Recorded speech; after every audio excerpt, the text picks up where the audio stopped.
Halo, selamat malam semuanya. Selamat datang kembali di channel kesayangan kita, Lelaki Sejati. Dan semoga semua teman-teman di rumah selalu dalam keadaan sehat walafiat dan tanpa kekurangan satu apapun. Dan pada kesempatan malam ini masih bersama saya Ilo, kita akan mencoba membawakan suatu cerita tentang rumah. Dan pada kesempatan malam hari ini kita akan mencoba menceritakan lagi tentang kisah rumah yang penuh dengan hal-hal gaib ya. Jadi kita sudah coba baca dan seru, seru banget. Makanya kita akan bagikan kepada teman-teman dan semoga teman-teman semua selalu merasa terhibur dengan cerita-cerita yang kami bawakan. Dan sebelum kita mulai ceritanya seperti biasanya, kita akan memohon meminta untuk kepada semua teman-teman di rumah untuk subscribe channel Lelaki Sejati buat yang belum subscribe agar bisa mendapatkan lagi notifikasi-notifikasi dari konten yang akan kami upload selanjutnya. Oke, sebelum kita masuk ke dalam ceritanya, jangan lupa pasang headset, matikan lampu untuk menambah kesaduannya. Cekira. Rumah adalah tempat yang istimewa. Banyak di antara kita menjadikan rumah sebagai tempat yang tak hanya istimewa, namun juga penuh kenyamanan. Namun, bagaimana jadinya jika rumah kita menjadi tempat mereka untuk menetap?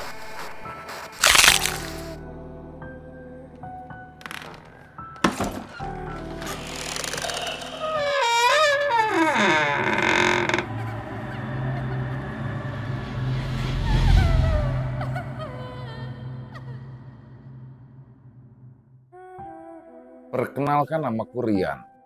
Nah, rumah yang aku tempati sekarang ini dulunya adalah rumah bantuan dari pemerintah yang kudapatkan dari seseorang yang telah dijual. Jadi, dikarenakan si pemilik rumah ini sudah memiliki rumah yang baru, maka dari itu rumah ini pun dijual lalu dibeli oleh keluargaku. Rumah ini bukanlah rumah yang begitu besar dan megah, ya seperti rumah-rumah penduduk pada umumnya lah ya. Namun berdasarkan cerita yang beredar, sebelum kami menempati rumah itu, ternyata terdapat sebuah kisah horor yang ada pada rumah yang akan menjadi tempat singgah kami ini. Jadi waktu itu, aku sebelum pindah ke rumah ini, aku pun mensurvei lokasi bersama bapakku. Dan ternyata rumahnya memang oke. Namun sekedar informasi, bapakku bukanlah orang yang bisa merasakan hal-hal goib. Namun, bapakku saat itu sepertinya bisa merasakan bahwa ada sesuatu ya yang ada di rumah ini. Nah, sekedar informasi, bapakku ini adalah orang yang kurang begitu percaya dengan hal-hal goib itu. Alah, mengkonek didongake rayo, mereka lungo dewe, ucap bapakku kala itu. Dan singkat cerita, akhirnya aku pun pindah ke rumah itu. Saat prosesi pindahan rumah, ya seperti biasa. Karena aku berasal dari Jawa dan masih menggunakan adat Jawa, maka diacarakanlah upacara-upacara kecil lah ya. Jadi atau selamatan. Nah, di kegiatan upacara atau selamatan itu kala itu terdapat berbagai macam hal yang diadakan seperti halnya jajanan pasar, seblak sapu dan lain sebagainya. Ya, bagi kalian yang orang Jawa pastilah tidak asing dengan semua itulah ya. Oke, kita kembali membahas soal rumah. Akhirnya pindahan rumah benar-benar terjadi. Di malam pertama, aku menempati rumah itu tidak terjadi hal-hal yang aneh. Dan pada saat itu pun, perabotan dari rumah lama belum dipindahkan keseluruhan ke rumah ini. Jadi si penjual rumah ini bertanya pada bapak, Pak, ini saya diberi waktu berapa hari ya untuk pindahan?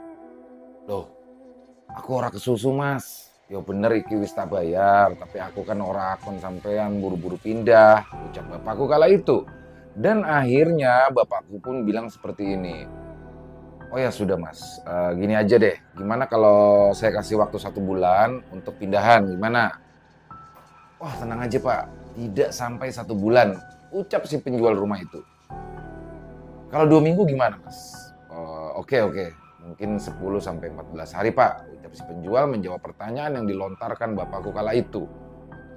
Akhirnya pindahanlah. Nah setelah barang-barang milik si penjual ini sudah dikeluarkan, keluargaku pun mulai menempati rumah tersebut.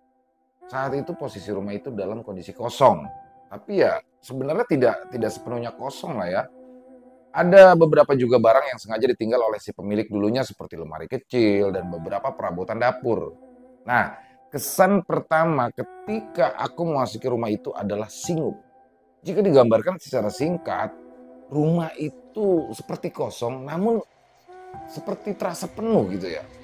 Entah mengapa, aku pribadi pun juga saat itu mulai heran.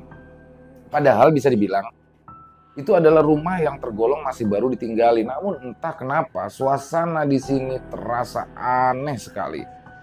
Pada saat itu jujur, aku menjadi sangat tertarik untuk menguak sebenarnya ada apa. Ada apa di dalam rumah ini. Dan singkat cerita, di hari pertama aku pun tidur di rumah ini dengan suasana yang masih biasa. Tidak ada sesuatu hal yang harus kutakuti kala itu. Oh, oke. Rumah ini sepertinya memang oke, ucapku kala itu. Walaupun dengan suasana yang mencekam, akan tetapi aku masih bisa menerima kondisi dan suasana di sana. Tapi setelah barang-barang dari rumah lamaku mulai dimasukkan ke rumah ini, disinilah ada hal-hal yang tak bisa dipikir secara logika. Setelah perabotan dari rumah lama dipindahkan ke rumah yang baru, jadi waktu itu memang mengamalkan beberapa petuah Jawa lama lah ya. Pada malam hari itu aku pun tidur dengan posisi mujur mayit. Nah, jadi mujur mayit ini adalah posisi tidur di mana kepala berada di sebelah utara dan secara otomatis kaki pun berada pada sisi selatan. Kenapa aku berbuat demikian? Karena aku dulu pernah mendengar dari orang Jawa. Ya, orang Jawa kuno gitu ya. Jadi aku mencoba melakukan itu. Dan yang terjadi ketika aku tertidur dengan posisi mujur mayit itu sekitar beberapa hari ketika aku tinggal di rumah itu, mulailah ada kejadian-kejadian aneh. Salah satu kejadian yang membuatku cukup kaget adalah ketika waktu tidur. Kalian masih ingat kan ya? Jadi posisi tidurku posisi mujur mayit. Nah, gangguan yang aku alami adalah ketika aku tidur aku merasa seperti dioyak-oyak. Jadi digoyang-goyang lah ya. Supaya terbangun dari tidur. Kejadian itu terjadi sampai dengan hari ke-10 ketika aku menempati rumah tersebut. Nah, ketika mengalami hal itu, aku pun terbangun lalu menoleh ke belakang dan anehnya tidak ada apa-apa. Ya, itu baru malam pertama. Di malam kedua, seperti biasa aku pun selalu berdoa ketika akan tidur. Jadi aku mencoba membiasakan setiap menjalankan apapun akan diawali dengan berdoa terlebih dahulu. Namun pada malam itu kejadian yang kemarin itu terjadi lagi. Jadi ketika malam kedua saat posisi aku sedang digoyang-goyangkan, aku mencoba membuka mata namun tak berani menoleh. Dengan jelas aku merasakan bahwa tubuhku memang saat itu benar-benar digoyang-goyangkan. Wah, nggak beres ini pikirku saat itu. Keesokan harinya pun aku memutuskan untuk datang ke rumah teman. Nah, temanku ini sebut saja namanya Pak Demarno. Nah, beliau ini berasal dari daerah sekitar Gunung Merapi dan bisa dibilang tahu atau paham lah ya dengan hal-hal yang mistis. Tujuanku datang ke sana tak lain dan tak bukan yaitu untuk mencoba mengetahui tentang hal apa yang sebenarnya terjadi di rumah baruku itu. Nah, saat aku mulai menceritakan apa yang aku alami selama berada di rumah itu, Pak Demarno pun menjawab, ada sesuatu yang masih menetap di rumahmu itu. Hah, masa iya? Terus aku harus gimana, Pak De? Tanyaku. Coba kau cari benda yang ada di sudut-sudut ruangan rumahmu. Akan ada bungkusan kain kafan yang berisikan mantra, ucap Pak Demarno. Kau pun harus mencabutnya supaya mereka bisa pergi dari rumahmu karena orang yang paham akan supranatural sebelumnya tidak bisa menyingkirkan mereka. Namun, keberadaanmu di sana membuat mereka semua merasa tidak betah untuk tinggal. Imbu Pak Demarno. Jadi di rumahku ini terdapat rosario yang ditempelkan di beberapa titik di dalam rumah. Dan dengan keberadaan benda-benda itu membuat mereka tidak nyaman berada di rumahku hingga akhirnya mengganggu keluargaku. Yang terjadi sebenarnya adalah seperti ini. Jadi keluarga sebelumnya ini adalah keluarga muslim yang taat, namun mungkin karena adanya pengaruh oleh sosok-sosok penghuni rumah ini, Banyak tetangga yang bilang bahwa 1 tahun belakangan ini mereka tidak menjalankan ibadah seperti biasanya. Jadi, seperti suaminya saat itu sudah mulai jarang ke masjid, Jumatan pun tidak pernah ya. Jadi, seandainya itu dia pindah-pindah masjid sesuai dengan moodnya. Dan anaknya pun juga mengikuti. Intinya, perilaku mereka pun juga mulai ada perubahan walaupun tidak secara signifikan semenjak kejadian itu. Nah, kejadian apakah itu? Kok bisa ya sampai berpengaruh sebegitu besarnya pada keluarga itu? Nah, jadi gini, kita kembali dulu ke cerita tentang bungkusan kain kafan yang berisikan mantra tadi. Jadi waktu itu, lebih tepatnya ketika aku akan pulang kuliah, waktu itu aku masih kuliah di semester 2 atau 3. Jadi ketika aku sudah tiba di rumah, aku pun langsung melakukan sweeping rumah untuk mencari benda yang disebutkan oleh Pak Demarno sebelumnya. Jadi saat itu aku mulai mencari di setiap ruangan, mulai dari kamar dan ruangan lainnya. Ternyata memang benar. Saat itu aku menemukan benda yang seperti diomongkan oleh Pak Demarno kemarin. Kain kafan yang berisikan mantra di dalamnya. Entah apa itu namanya, tapi setelah aku menemukan benda itu, langsung kucabut lah ya benda-benda itu, asalkan kalian tahu benda ini ditempelkan di sudut ruangan dengan cara dipaku. Nah, setelah benda itu kucabut, saat itu aku mulai merasakan ada perbedaan dalam rumahku. Entah, apakah itu seperti sugesti ya atau bukan, nggak, kurang tahu. Nah, setelah benda ini tercabut, aku berpikir saat itu bahwa semuanya akan baik-baik saja. Namun kenyataannya tidak. Di malam ketiga setelah aku lepas benda-benda itu, jadi benda itu katanya yang menahan mereka supaya tidak mengganggu. Ya sudah, jika kalian tetap memutuskan untuk tinggal di sini, tapi tolong jangan mengganggu. Nah, oleh karena itu dipakaikanlah kain kafan berisi mantra di dalamnya guna bermaksud agar supaya mereka semua tidak melakukan hal jahat dan tidak melakukan perilaku yang dapat mengganggu penghuni rumah. Di malam ketiga ketika aku berada di rumah itu, aku dibangunkan dan aku pun membuka mata lalu mencoba menengok ke kanan dan ke kiri. Alangkah kagetnya saat itu ketika aku melihat sebuah sosok laki-laki dengan usia parubaya tapi dengan perawakan yang cukup besar. Aku pun tahu jika sosok itu berusia agak tua ya, dikarenakan di dahinya yang mulai berkeriput dengan kondisi hidung rusak. Sosok itu tepat berada di belakang punggungku. Di saat aku menolehkan kepala ke belakang, sosok ini langsung lari menuju ke belakang dapur. Dan sebagai seorang lelaki, walaupun sebenarnya saat itu aku merasa takut akan setan, aku pun mulai berpikir, ini rumahku, aku harus berani. Akhirnya aku pun mengejar sosok itu ke arah dapur, dan saat aku tiba di pintu dapur, saat itu posisi pintu dapur masih dalam keadaan tertutup dan terkunci. Oh oke. Berarti yang barusan memanglah adalah makhluk halus. Karena tidak mungkin orang biasa bisa menembus dan melewati pintu yang saat itu masih tertutup dan terkunci. Batinku kala itu. Tapi setelah kejadian itu, aku mulai berpikir, semakin kesini kok semakin menyebalkan. Dan sepertinya semakin menjadi-jadi. Dan malam itu, aku tetap memaksakan untuk tidur karena besok aku akan ada kuliah pagi.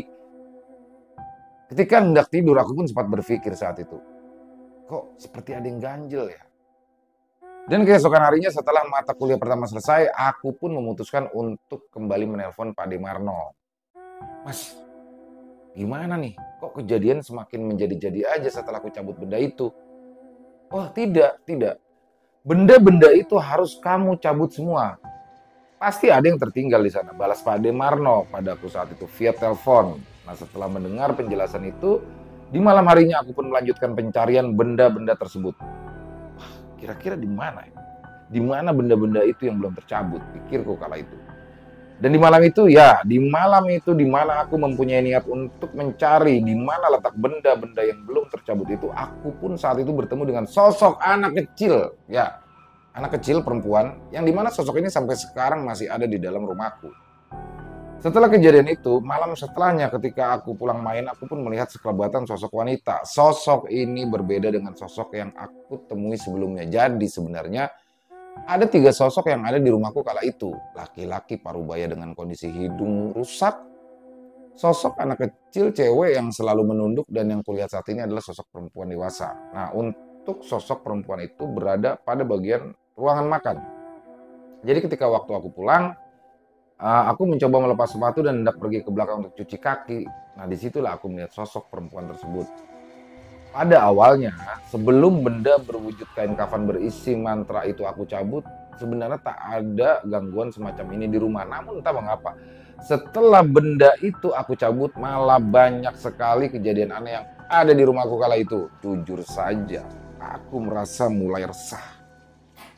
Akhirnya aku pun memutuskan untuk sweeping sekali lagi guna mencari apakah benar masih ada yang tertinggal. Aku mencoba dari depan, di kamarku, di setiap pojokan ruang tamu, namun tak juga kutemukan benda itu. Aku lanjut lagi mencari ke dapur, bahkan aku pun mencari hingga ke dekat wadah penampungan beras. Tetap tak kutemukan juga di sana. Ternyata setelah aku mencarinya lagi lebih teliti, benar. Masih ada satu benda yang belum tercabut. Ternyata selama ini benda itu ada di pojokan toilet. Ya, benda itu dipakukan di tembok pojokan kanan sebelah WC. Jadi ketika aku jongkok, benda itu berada di belakang. Jadi tak terlihat ya. Jadi sekedar informasi, ternyata di setiap ruangan itu dikasih benda itu. Nah, benda itu ditempelkan dengan cara dipaku ke tembok.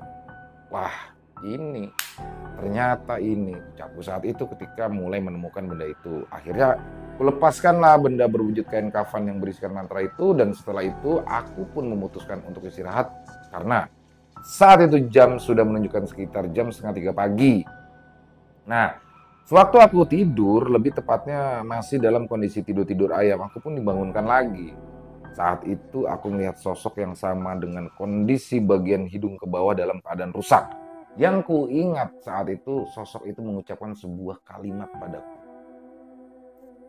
Matur nuwun. Nah, setelah sosok itu mengucapkan terima kasih, lalu ia pun pergi ke arah dapur, persis seperti kejadian sebelumnya. Aku pun mencoba mengejar, namun sosok itu sudah tak ada. Nah, itu tadi adalah kejadian rumah yang ku alami secara langsung. Namun, di luar itu semua yang menjadi plot twist itu adalah ketika aku bertemu dengan temanku sewaktu SMP dulu. Saat itu aku pulang dari main dan secara tidak sengaja aku bertemu dengan kawan lamaku itu, sebut saja namanya Nova. Loh, kamu ngapain di sini, Nov? Sapa aku saat itu. Loh, kamu yang ngapain di sini? Tanya Nova balik. Rumahku ada di sini, gang 1, ibunya. Lah, rumahku juga ada di sini, gang 4, terangku. Saat itu kami seolah sedang bereuni, dan di situ pula muncul cerita yang membuatku benar-benar shock. Malam itu sewaktu aku bertemu dengan Nova, ia pun langsung melontarkan kalimat tanya padaku. Gimana bro, rasanya pindah di rumahmu yang sekarang? Aku pun kaget mendengar ucapan itu, kok aneh, pikirku saat itu. Aku mencoba menjawab dengan sekenanya, ya begitulah jawabku. Nah, dikarenakan Nova belum tahu cerita yang aku alami di rumah itu, aku pun memberi kesempatan untuk ia menceritakannya terlebih dahulu. Nah, sekarang begini. Kamu ceritain dulu deh yang kamu tahu, nanti aku baru ganti cerita, ucapku kala itu. Akhirnya Nova pun setuju dan bercerita mengenai rumah yang aku tinggali saat ini menurut versinya. Jadi, ia menceritakan bahwa sang punya rumah dulu, sebut saja namanya Mas Sabur. Jadi, ia adalah orang yang menyukai barang-barang antik. Pada saat beliau mendapatkan sebuah bongkahan kayu yang cukup besar, entah didapatkan dari mana, ia pun tak tahu. Dan oleh Mas Sabur, kayu itu dijadikan sebagai sekat kamar. Nah, setelah kayu itu ada di rumah Pak Sabur, barulah mulai kejadian mistis terjadi.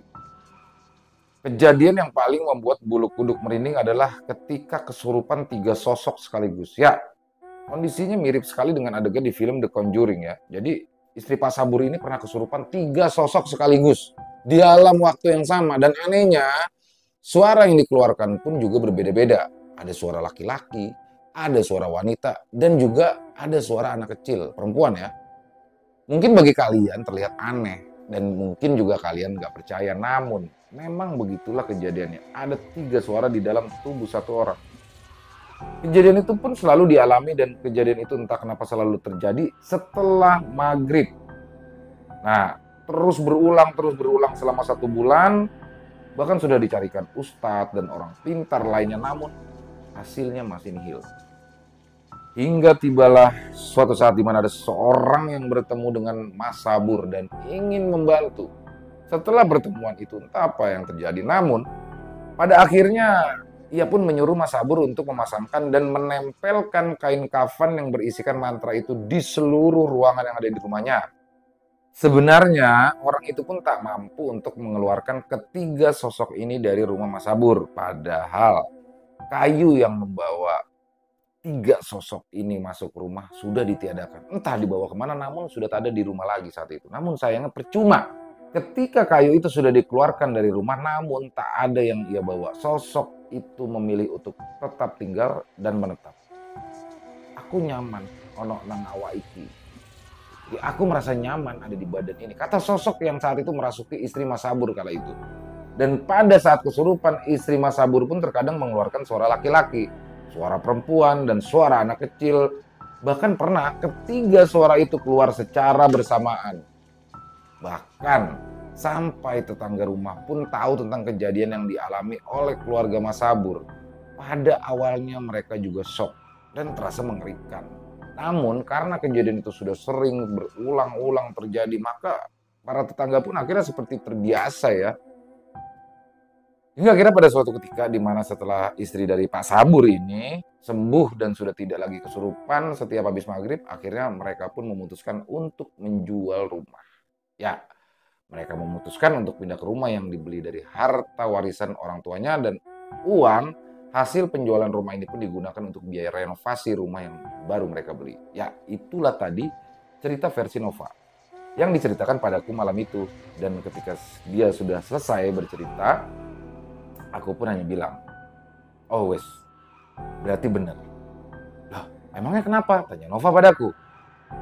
Ya, sebelum kamu cerita tentang tiga sosok itu, asalkan kamu tahu, ketiga sosok itu sudah bertemu denganku, tegasku kala itu.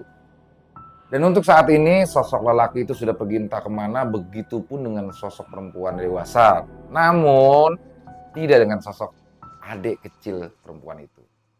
Sosok adik kecil itu memilih untuk tetap tinggal di rumahku dan dia pun juga sudah berjanji untuk tidak mengganggu. Nah, tapi waktu itu, ada salah satu temanku yang menemukan cara untuk bisa berkomunikasi dengan sosok adik kecil ini. Akhirnya terjadilah proses mediasi yang dimana saat itu aku pun berkata, kamu mau menampakkan wujudmu padaku dan kepada bapakku tidak. Namun jangan sampai menampakkan wujud di depan ibuku karena dia itu adalah orang yang penakut. Jikalau kau ingin menakutiku, aku persilahkan. Dan apabila sampai janji ini kau langgar, maka dengan sangat terpaksa aku akan menghabisimu. Ucapku kala itu sewaktu proses berkomunikasi dengan sosok si adik kecil itu. Dan sosok si adik kecil itu berjanji untuk tidak melanggar itu. Bahkan untuk sosok anak kecil ini adalah seperti penjaga rumah yang baik lah ya menurutku. Apabila, begini ya, ada satu contoh. Apabila ada orang rumah yang lupa mematikan kompor, dia biasanya pun seperti menjatuhkan barang-barang di dapur. Jadi kayak ngasih kode gitu ya. Dan sosok ini mengganggu anjingku di saat pintu gerbang lupa digembok. Oke, selesai itu aja ceritanya teman-teman. Cukup menarik sih sebenarnya. Tapi ya kembali lagi ke selera teman-teman masing-masing. Jadi kami mohon maaf apabila ada kesalahan dalam berkata-kata dalam penyampaian cerita tadi. Dan semoga ada hikmah baik yang bisa kita ambil dari ceritanya. Dan kalau memang terasa tidak ada yang baik, tidak usah diambil, tidak masalah karena ceritanya hanya untuk menghibur, khususnya teman-teman yang cinta horor. Oke, kami ucapkan terima kasih dan sekali lagi yang mau berkomentar, punya pendapat lain bisa tuliskan di kolom komentar atau untuk sekedar bertegur sapa silakan dan yang suka bisa diklik tombol jempolnya, bisa di like. Sampai jumpa lagi di konten-konten kami selanjutnya yang pasti tidak kalah horornya masih bersama saya Ilo di Lelaki Sejati. Ciao.